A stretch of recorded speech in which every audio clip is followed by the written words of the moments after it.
엊그제 지난 금요일에 우리가 매일 성경을 통해서 묵상했던 내용입니다. 그리고 작년 이맘때쯤에 아모스와 함께 떠나는 주전 8세기 신앙여행, 이런 주제를 가지고 우리가 수요예배를 통하여서 깊이 묵상했던 내용이기도 합니다. 기도하면서 오늘 이 시절에 한번 함께 묵상을 나누는 것도 참 좋겠다, 이런 마음을 하나님께 주셔서 오늘 말씀을 함께 나누겠습니다. 오늘 말씀이 선포될 당시, 그때 당시의 주전 8세기는 실은 그 근동 지역은 굉장히 역사적으로 어렵고 말 그대로 역사가 요동치는 상황이 바로 이때 당시 상황입니다.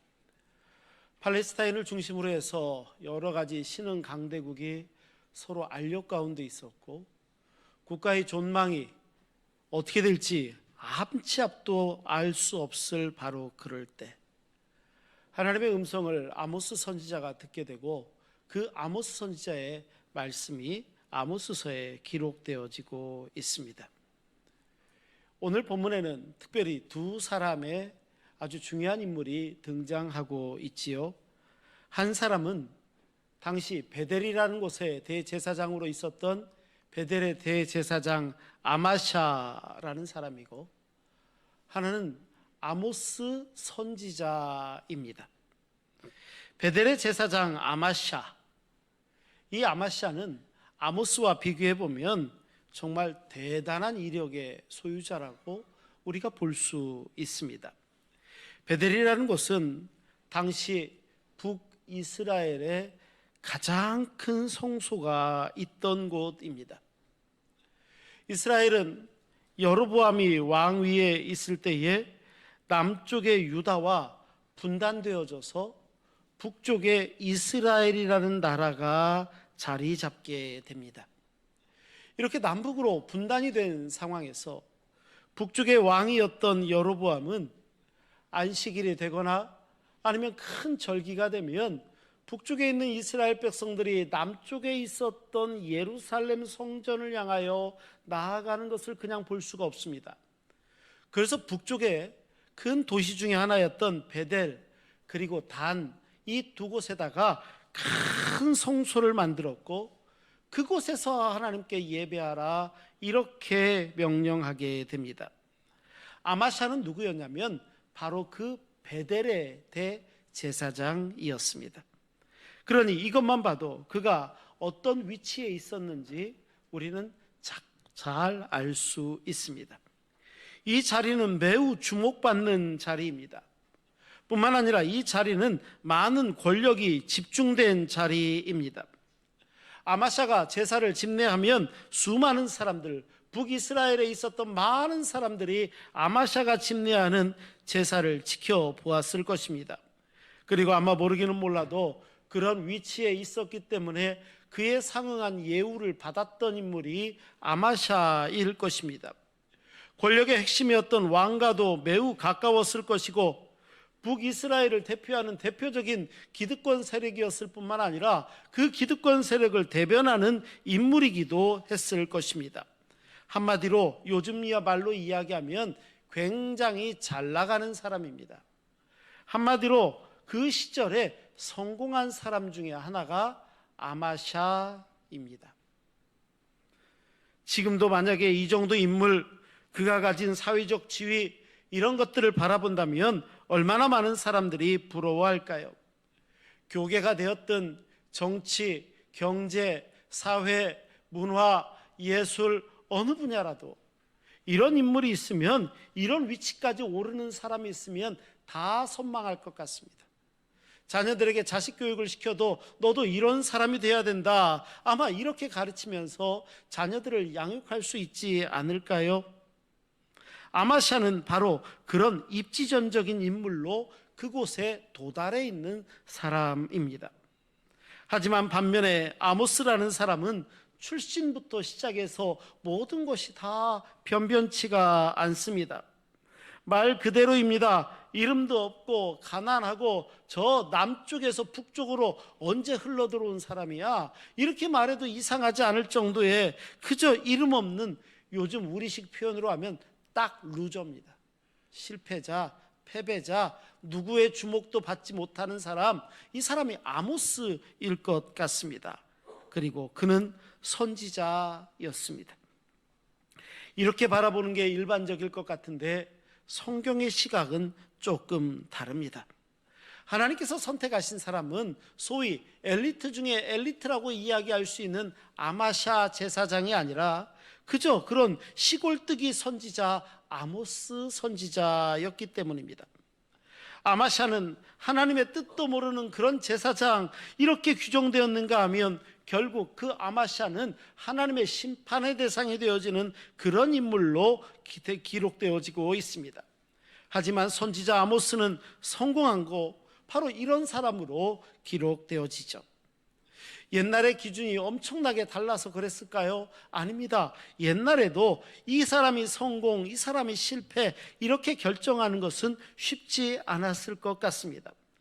그때도 성공한 사람의 기준은 권력의 자리에 딱 자리 잡고 있었던 아마샤가 아니었겠습니까? 제사장 아마샤의 자리는 늘 굳건했습니다. 아마 모르기는 몰라도 오늘 사건 이후에 아모스는 북이스라엘에서 추방되어져 버렸을지도 모르겠다, 이런 생각이 들기도 합니다.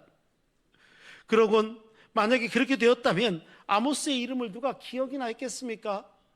아모스가 전하는 메시지를 누가 기억이나 하고 있었을까요? 다 잊혀졌겠죠. 하지만 왜 하나님께서는 아모스가 옳다고 하실까요? 왜 아모스가? 하나님께서 이런 판단을 하신 이유가 무엇일까요? 이걸 알아야 되지 않겠습니까? 그래야 우리도 바른 길, 아모스의 길을 걷지 않겠습니까? 하나님께서 그렇게 판단하셨던 매우 선명한 기준이 있었다는 걸 우리는 꼭 기억해야 됩니다.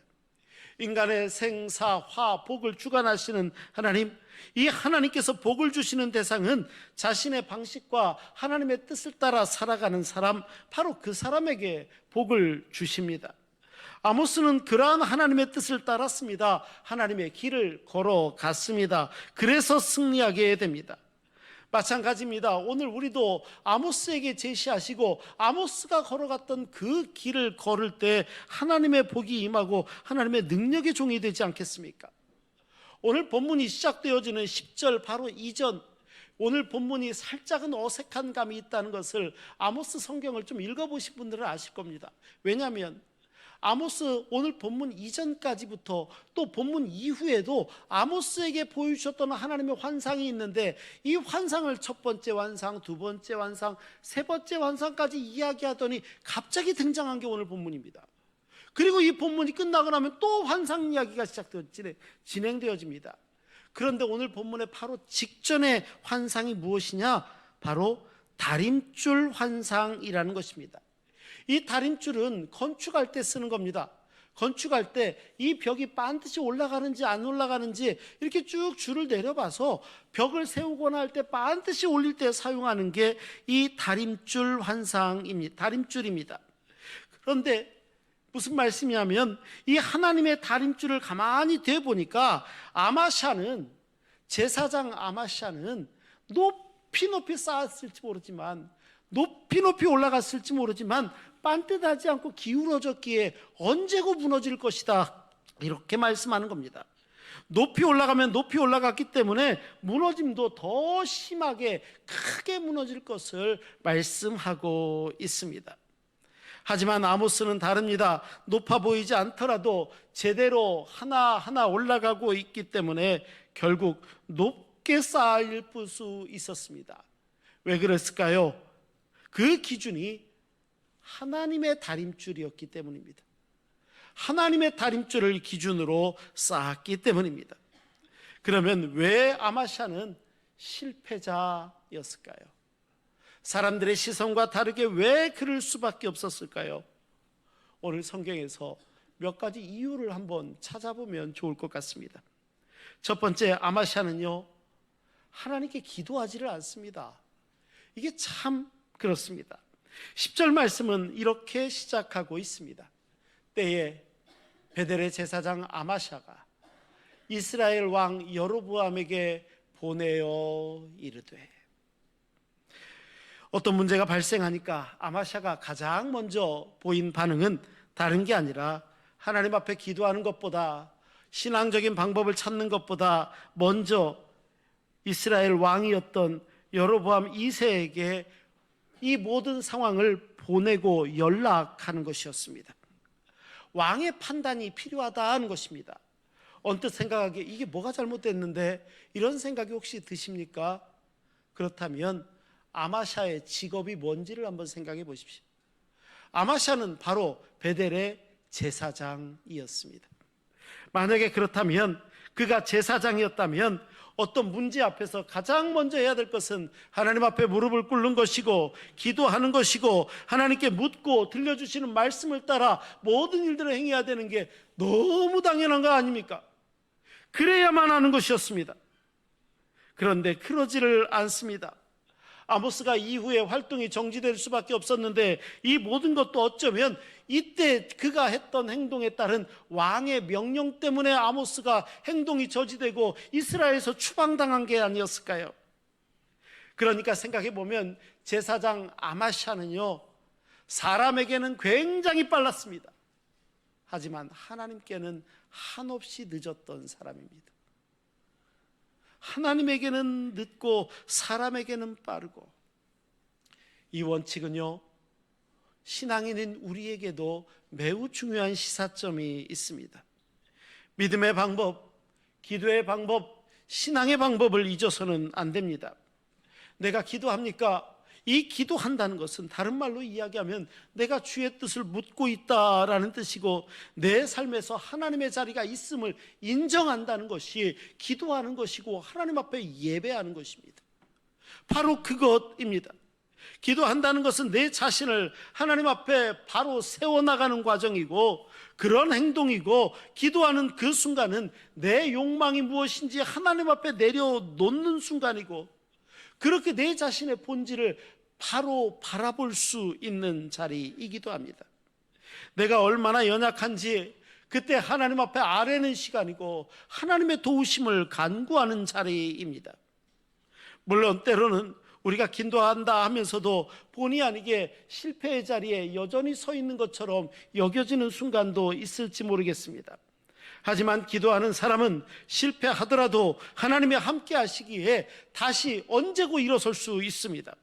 비록 조금의 시행착오는 있을 수 있을지 모르지만 다시 하나님의 뜻을 향하여 믿음으로 걸어나갈 수 있는 것, 이것이 신앙으로 행하는 사람, 하나님 앞에 빠른 사람의 모습이 아니겠습니까? 그렇기 때문에 아모스가 하나님 앞에 바로 서지 않았던 것, 기도하지 않았던 것, 신앙의 방법을 취하지 않았던 것은 우리가 깊이 생각해 볼 필요가 있습니다. 두 번째로 아마샤는요, 자신을 둘러싼, 자기를 주변을 둘러싸고 있는 그 환경을 너무 중요하게 생각했습니다. 내가 가진 조건, 내가 가진 경쟁력이라고 여겨지는 그것만 중요하게 생각합니다. 아마샤는 자신을 둘러싼 그것, 그게 가장 큰 게 무엇이겠습니까? 그거는 베델의 제사장이라는 겁니다. 베델의 제사장이었습니다. 아마도 그는 정통 제사장 출신이었을 수도 있습니다. 국가적인 어떤 사람을 길러내는 시스템이 있는데, 이 시스템을 통하여서 배출된 일종의 공인된 출세 과정을 걸어온 사람, 아마샤 제사장은 그런 출신이었을 수도 있습니다. 어쩌면 그 배경이 누구보다도 빵빵한 사람일 수도 있고요, 이 시절이라면 어렵다는 사법고시나 외무고시나 행정고시나 이런 고시를 패스한 사람이었을 수도 있습니다. 그래서 그 자리까지 올라갔습니다. 그게 그에게는 가장 큰 자존심이었을 수도 있었겠죠. 그런데 자존심상 밑도 끝도 없고 가난하고 출신도 뭔지도 모르겠고 세상 사람들이 보기에 루저라고 여겨질 것만 같은 선지자 아모스와 동일선상에서 비교된다는 게 자존심이 상했을 수도 있습니다. 그래서 그랬을까요? 매우 불쾌했을 수도 있을 것 같습니다. 아마샤가 이런 성향을 가지고 있었다는 것을 어디에서 알 수 있냐면 14절 말씀을 보면 역설적이게도 아모스 선지자가 아마샤 대제사장에게 대답하는 것을 보면 알 수 있습니다. 아모스가 아마샤 제사장에게 대답을 할 때 14절은 이렇게 자기를 소개합니다. 나는 선지자가 아니고 선지자의 아들도 아니다, 이렇게 이야기합니다. 아마샤의 출신과 자기의 출신 성분을 생각해 보니까 비교하니까 너무 아무것도 아니라는 겁니다. 그래서 아모스 선지자는 나는 날 때부터 제사장 출신도 아니고 선지자의 부름을 받았다고 받아서 어떤 특별한 훈련을 받은 사람도 아니고 선지자의 아들, 곧 정통 선지학교 수업을 받지도 않았던, 조금 더 나아가 무슨 말이냐면 나는 그저 남유다에서 양치는 목자였고 뽕나무치 재배했던 그런 사람에 불과했다라고 이야기합니다. 나는 그런 사람이었다는 겁니다. 아마샤하고 비교해 보면 아모스는 그 정도 인물이었다는 겁니다. 그런데 아모스 선지자가 말하는 이야기가 참 놀랍습니다. 이어지는 15절에는 그런 자기였는데 하나님이 자기를 택했다는 겁니다. 15절은 이렇게 이야기합니다. 우리 한번 같이 읽어볼까요? 15절을 함께 읽습니다. 양떼를 따를 때에 여호와께서 나를 데려다가 여호와께서 내게 이르시기를 가서 내 백성 이스라엘에게 예언하라 하셨나니. 아멘. 그 정도 순간에 있었는데 하나님이 나를 데려가셨고 나한테 직접 이르시기를 내 백성 이스라엘에게 가서 예언하라, 북이스라엘에게 가서 예언하라 하셨다는 겁니다. 놀랍지 않나요? 그런데 생각해 보면요, 이거보다 중요한 게 있습니까? 이게 얼마나 중요합니까? 주의 길을 걷는 자에게, 하나님께서 맡겨주신 사명을 감당한다고 하는 자에게 하나님이 직접 부르십니다. 그리고 사명을 맡겨주십니다. 이거보다 중요한 게 어디 있습니까? 하나님의 음성을 듣는 건데요, 아무리 제사장 출신이고 선지자 학교를 기가 막히게 특별한 성적으로 졸업을 하고 몇 년 동안 거기서 수학했다 한들 하나님의 부르심과 하나님의 말씀 앞에 바로 서 있지 않는다면 그가 하는 사역이 무슨 의미가 있으며 그가 가진 학벌이 뭐가 대단하며 그의 출신은 하나님 앞에서 아무것도 아닐 것이기 때문입니다. 하나님께서 부르시고 사명을 맡겨주시는 것, 이것처럼 귀한 게 어디 있습니까? 비슷한 예가 바울에게도 있습니다. 바울에게 항상 따라다녔던 한 가지 문제가 있습니다. 그것은 뭐냐면 바울의 사도권에 대한 논쟁입니다. 왜 이 바울의 사도권 논쟁이 생겼냐면 바울은 육신의 예수님을 따랐던 사람이 아닙니다. 소위 얘기하는 12제자가 아니었다는 겁니다. 뿐만이 아닙니다. 바울이 선교사로 파송됐다고 그랬는데 예루살렘 원래 교회에서 파송된 게 아니고요, 이방인들 중심의 교회였던 안디옥 교회에서 파송한 사람이 바울입니다. 뿐만이 아닙니다.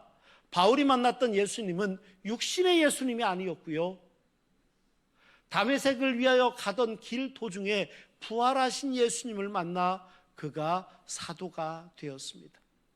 그래서 우리 신약성경에 보면 바울이 쓴 서신이 13권이 기록되어져 있는데 정말 많은 서신서를 시작하며 바울은 인사를 하는데 뭐라고 인사를 하냐면 적극적으로 자기를 변호하듯이 이렇게 인사합니다.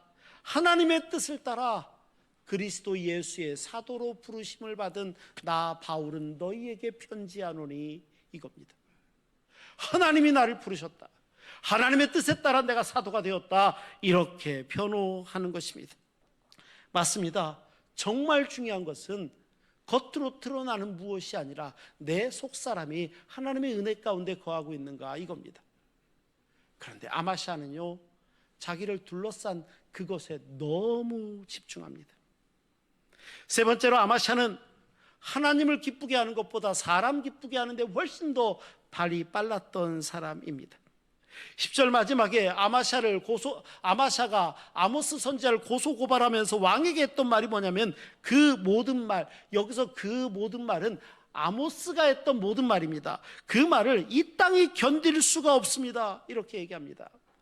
아모스가 한 말 중에 뭐가요? 아모스가 견딜 수 없다라고 이야기한 것은 아모스의 그 말이 무엇이었냐면 구체적으로 이야기하면 그 다음에 나오는 것대로 여로보암 왕은 언제고 칼에 맞아 죽게 될 것이고 이스라엘은 결국 망하고 사로잡혀갈 때가 있을 것이라는 말입니다. 이 말을 듣기 너무 싫어했다는 것입니다. 보통 그렇죠. 사람들은 축복의 말을 좋아합니다. 잘 될 겁니다. 걱정하지 마세요. 앞으로 잘 될 겁니다. 이런 말 좋아합니다. 하지만 아모스 선지자가 북이스라엘에게 회개를 촉구하면서 했던 말은 그게 아니라는 것입니다. 하나님 앞에 돌아오지 못하면 왕이라 할지라도 결국 죽임의 때가 있을 것이고 이 나라도 아무리 튼튼해 보이는 이 나라도 망해서 다른 사람에게 포로로 끌려갈 때가 있다라는 이 예언의 말씀 말입니다. 그러니까 아모스가 이렇게 말하니까 제사장 아마샤는 이 땅이 견딜 수 없습니다. 사람들이 너무 싫어합니다. 이렇게 이야기하는 것입니다. 그런데 잘 생각해 보면은요, 베델의 제사장 신분이었던 아마샤가 먼저 볼 것은요, 아모스가 왕을 배신했습니다, 이 말이었을까요? 아닙니다. 제사장 아마샤는요, 아모스가 왕을 배신하고 모반했습니다, 이걸 볼 게 아니라 아모스가 하는 그 말이 정말로 제사장이었다면 하나님의 뜻에 틀렸습니다, 하나님의 뜻과는 상관이 없는 말만 하고 다닙니다, 하나님을 반역했습니다, 이걸 따졌어야 됩니다.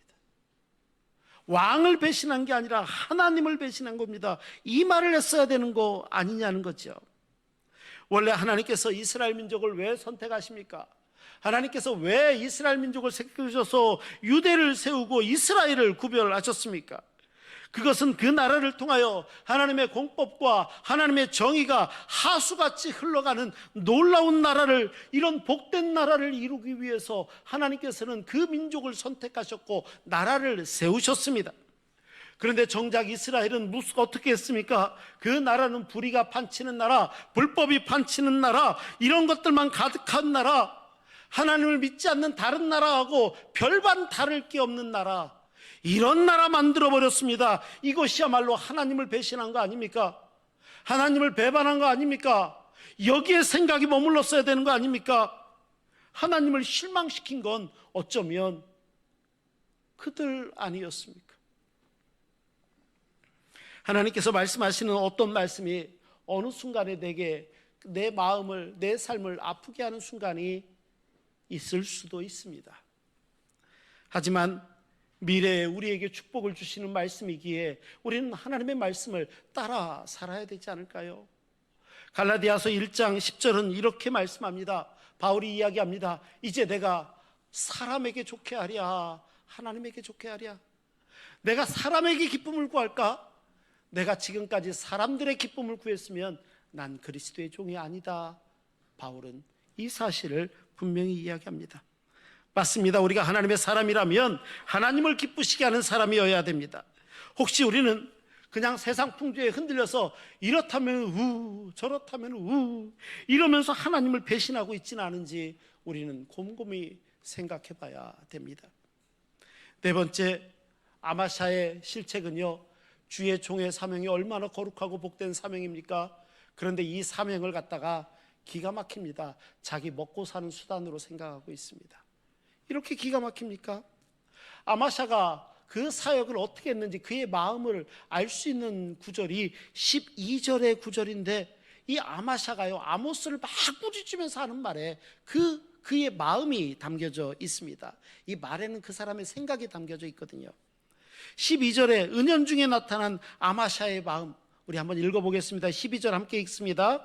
아마샤가 또 아모스에게 이르되 선견자야, 너는 유다 땅으로 도망하여 가서 거기에서나 떡을 먹으며 거기에서나 예언하고. 이게 무슨 말입니까? 아마샤는요, 선지자들, 제사장들, 하나님께서 거룩하게 맡겨주신 그 사역, 이 사명을 감당하는데 이 모든 거 다 먹고 살자고 하는 거지 뭐, 마치 이렇게 생각하는 것 같았다는 겁니다. 어쩌면 지금 베델까지 쫓아와서 예언 활동을 하고 있는 선지자 아모스가 못마땅했을 겁니다. 그냥 그대로 놔뒀다간 자기의 인기보다도 훨씬 더 높아질 것만 같은 아모스의 인기를 시기했을지도 모릅니다. 위태롭게 생각했을지도 모릅니다. 그리고 나서 협박하는 게 뭐냐면, 너 왜 자꾸 여기서 그래? 니네 땅으로 가. 너는 유다 땅으로 도망해. 거기서나 떡 먹고 살아. 거기서 먹고 살면 되지. 왜 여기까지 와서? 거기에서나 예언하고. 이 말이 바로 그 말입니다. 거기 가서 하지 왜 여기서? 아마샤에게는 주의 일을 감당하는 것보다 당장 먹고 사는 게 더 중요했습니다. 먹고 사는 거, 물론 먹고 사는 거 중요하죠. 이게 얼마나 중요한 문제입니까? 하지만 우리 신앙인들은 하나님께서 내게 맡겨주신 사명과 먹고 사는 문제에 우선이 바뀌어서는 안 됩니다. 신앙인이 어떻게 생각해야 됩니까? 본질이 무엇인지를 잊어서는 안 됩니다. 이 문제는 흔히 이야기하듯이 내가 먹기 위해서 사는가 아니면 살기 위해서 내가 먹는가, 이런 질문과 대답하고도 굉장히 비슷하지 않습니까? 이런 유혹은 언제든지 우리에게 닥쳐올 수 있습니다. 예수님께서 공생애를 시작하실 때 사탄으로부터 시험을 받는 장면 잘 기억하실 것입니다. 그때 사단의 유혹이 40일 동안 금식하셨던 주님에게 하셨던 유혹이 이 돌로 떡덩이가 되게 하라고 말했을 때 우리 주님이 대답하신 말씀이 마태복음 4장 4절의 말씀, 예수께서 대답하여 이르시되 기록되었으되 사람이 떡으로만 사는 것이 아니고 하나님의 입으로부터 나오는 모든 말씀으로 살아간다 대답하셨던 그 말씀 말입니다. 죽게 대한 사단의 시험이기도 하지만 어쩌면 이 시절을 살아가는 우리에게도 사탄이 교묘하게 하는 질문일지도 모릅니다. 이 돌들로 떡덩이가 되게 하라. 우리는 그 앞에서 어떤 대답을 준비하고 있습니까? 주님의 대답은 사람이 떡으로만 사는 게 아니고 하나님의 말씀으로 살아가는 것이다, 분명한 대답을 하십니다. 이렇게 자신의 일신상의 영달과 먹을 것만 쫓았던 아마샤의 마지막이 결국 어떻게 됐을까요? 결과가 나온 것은 아니지만 하나님께서 예언하는 예언의 말씀이 17절의 말씀입니다. 17절은 이렇게 기록하고 있습니다. 여호와께서 이와 같이 말씀하시기를 내 아내는 성읍 가운데서 창녀가 될 것이고 내 자녀들은 칼에 엎드러지고 내 땅은 측량해서 나눠질 것이고 너는 더러운 땅에서 죽을 것이고 이스라엘은 반드시 사로잡혀 그의 땅에서 떠나게 될 것이다 라는 약속의 말씀. 여기에서 언급되어졌던 아내, 자녀, 땅, 국가 생각해보면 아마샤가 지금 당장 중요하게 생각하는 것들입니다. 생각해보면 어떻게 이것이 아마샤만 중요합니까? 오늘 이 시절에 우리에게도 중요하게 생각하는 핵심 가치 중에 하나 아닙니까?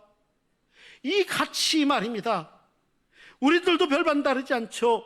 그런데 하나님의 말씀대로 살아가지 않을 때 결국 이 모든 것들을 잃어버린다 말씀합니다. 하나님의 말씀에 순종하지 않으니까 그렇게 된다는 것입니다. 마지막으로 다섯 번째, 아마샤는요, 국가와의 관계에서 주의 종이 하나님의 백성들의 역할이 무엇인지를 잘 몰랐다는 것입니다. 주의 종이, 하나님의 자녀가 국가에 대해서 어떤 태도를 취해야 됩니까? 이건 굉장히 중요합니다. 13절에 보면 그의 태도가 이렇게 기록하고 있습니다. 이는 왕의 성소요 나라의 궁궐이다. 베델이 그렇다는 겁니다. 하지만 성경을 주의 깊게 읽으시는 분들, 잘 아시는 분들은 뭔가 이상하지 않습니까? 성경에 이 베델이라는 것이 가장 먼저 등장하는 장면 혹시 기억하십니까? 베델은요, 이삭의 아들이었던 야곱이 아버지를 피해서, 형을 피해서 도망가다가 지쳐 힘들어 쓰러졌을 때 그 광야 한복판에서 돌베개 베고 잠을 잤던 바로 그곳, 하나님께서 그날 밤에 야곱과 여전히 함께 하심을 보여주기 위해서 환상 가운데 사다리를 내리셔서 천사가 오르락 내리락 했고 아침에 일어나자마자 그 돌을 제단 삼아 하나님 앞에 제단을 예배를 드리고 이곳이 하나님의 전이 되겠습니다, 하나님의 집이 되겠습니다. 베델이 그런 뜻입니다. 그렇게 삼았던 곳이 베델입니다. 바로 그 베델. 그런데 왕은 이 아마샤가 뭐라고 해요? 하나님의 집, 하나님의 전, 이 베델을 왕의 성소요, 왕의 궁궐이다, 나라의 궁궐이다, 말도 안 되는 소리라고 했습니다. 이게 아마샤가 할 얘기입니까? 왕은 몰라서 그렇게 말할 수 있습니다. 하지만 제사장 아마샤는 결코 할 수 없는 이야기입니다. 그런데 그러고 있습니다. 성경에 나타난 교회와 국가 간의 문제를 잘 이해할 필요가 있습니다. 특별히 구약 성경에는요, 두 가지 원칙이 매우 중요하게 지켜졌습니다. 하나는 우리 온 백성은 하나님이 다스리신다. 이게 신정정치의 원리입니다. 또 하나는 하나님이 세우신 왕이 다스린다라는 겁니다. 사사기까지 사울왕이 생겨지기 전까지는 하나님이 직접 다스리십니다. 이게 신정정치 국가입니다.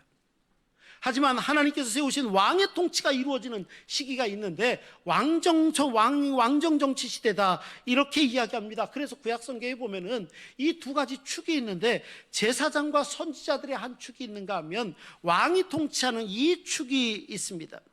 이들은 서로 견제합니다. 그렇게 하면서 하나님의 뜻을 온전히 이루어 갔습니다. 예를 들어볼까요? 다윗 왕이 굉장히 실수했던 적이 있습니다. 이때 이 다윗왕을 찾아가서 아주 준엄하게 꾸짖었던 두 사람이 나단 선지자입니다. 나단 선지자가 왕의 잘못을 준엄하게 꾸짖으니까 다윗왕은 그 자리에서 무릎을 꿇고 하나님 앞에 회개하기 시작합니다. 이때 다윗왕의 방석이 눈물로 썩었다라는 말이 나오는 장면이 이때입니다. 반대도 있습니다. 성군이었던 요시야 왕은요, 당시에 거짓 제사장들, 거짓 선지자들이 너무 잘못하니까 이 잘못을 다 제거해버립니다. 그래서 요시야 왕은 다른 말로 첫 번째 종교개혁자라는 말도 듣습니다.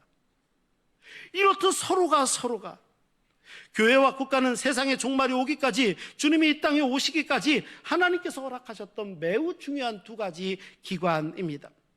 교회는 영적인 권세를 받은 곳으로 하나님 앞에 예배를 드립니다. 십자가의 희생과 섬김과 용서를 통해서 세상에 빛이 되어져 가야 되는 그러한 공동체를 만드는 것입니다. 반면에 국가는 칼과 군대의 권세를 가지고 통치합니다.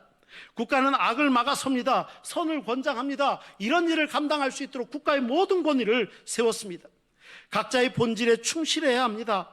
국가가 그 역할을 충실히 감당할 때 국가의 권위에 누구라도 다 복종해야 합니다.